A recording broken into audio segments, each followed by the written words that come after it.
Alappuzha Vandanam medical കോളേജിലെ ശസ്ത്രക്രിയയ്ക്കിടെ വയറിൽ കത്രിക കുടുങ്ങിയ ഉഷ ജോസഫിന്റെ ആരോഗ്യനില തൃപ്തികരമാണ്.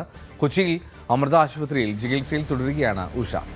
ശസ്ത്രക്രിയയ്ക്ക് ശേഷം പുറത്തെടുത്ത കത്രിക അമ്പലപ്പുഴ പോലീസിന് കൈമാറി. വിഷയത്തിൽ ആരോഗ്യമന്ത്രിക്കെതിരെ ഇന്നും പ്രതിഷേധത്തിന് സാധ്യതയുണ്ട്. ആജ്ഞ ഉഷ ജോസഫിന്റെ ആരോഗ്യനില തൃപ്തികരമാണ് എന്നാണ് മനസ്സിലാക്കുന്നത്. ഫോർസെപ്സിന്റെ അറ്റം അതിന്റെ അഗ്രഭാഗം പൊടിഞ്ഞ മട്ടിലാണ് പുറത്തേക്ക് എടുത്തതൊക്കെ.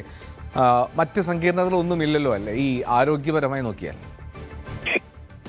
എന്തോ ആശുപത്രി അധികൃതരും അറിയിക്കുന്നത് എങ്ങനെയാണ് ഉഷ ജോസഫിന്റെ ആരോഗ്യനില തൃപ്തികരമാണ് എന്നാണ്. ഇന്നലെ ശസ്ത്രക്രിയയ്ക്ക് ശേഷം രോഗിയുടെ ശരീരത്തിൽ നിന്നും ഈ ആർട്ടറി ഫോർസെപ്സ് എന്ന ശസ്ത്രക്രിയ ഉപകരണം പുറത്തെടുത്ത ശേഷം അത് പോലീസിന് ഹാൻഡ് ഓവർ ചെയ്തിട്ടുണ്ട്. പക്ഷെ ഈ പറഞ്ഞതുപോലെ അതിന്റെ ടിപ്പ് അല്പമൊന്ന് ഒടിഞ്ഞിട്ടുണ്ട്. അങ്ങനെയാണ് ആ നിലയിലാണ് അത് കിട്ടിയിട്ടുള്ളത്. അതുപോലെ അമൃത ആശുപത്രിയിലെ ഗ്യാസ്ട്രോ സർജറി വിഭാഗം മേധാവിയുടെ നേതൃത്വത്തിൽ, അതുപോലെ യൂറോളജി വിഭാഗം മേധാവി doctor K V Sanjeevan, gynaecology വിഭാഗം മേധാവി ഡോക്ടർ രാധാമണി എന്നിവരുടെ നേതൃത്വത്തിലാണ് ഈ സർജറി നടന്നിട്ടുള്ളത്.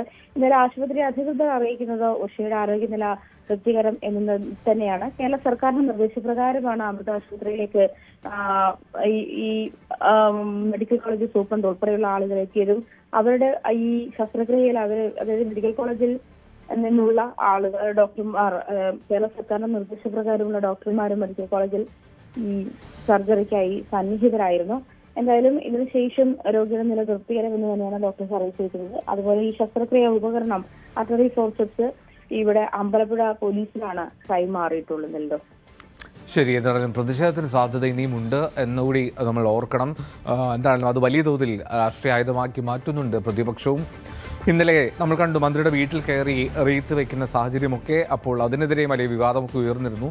എന്തായാലും ആ പ്രതിഷേധത്തിന്റെ സാധ്യത അത് അടങ്ങിയിട്ടില്ല, ഇനിയും തുടരാനുള്ള സാധ്യത തന്നെയാണ് നമ്മൾ മുന്നിൽ കാണേണ്ടത്. കൂടുതൽ വാർത്തകൾക്ക് news 18 Keralam YouTube channel subscribe ചെയ്യുക.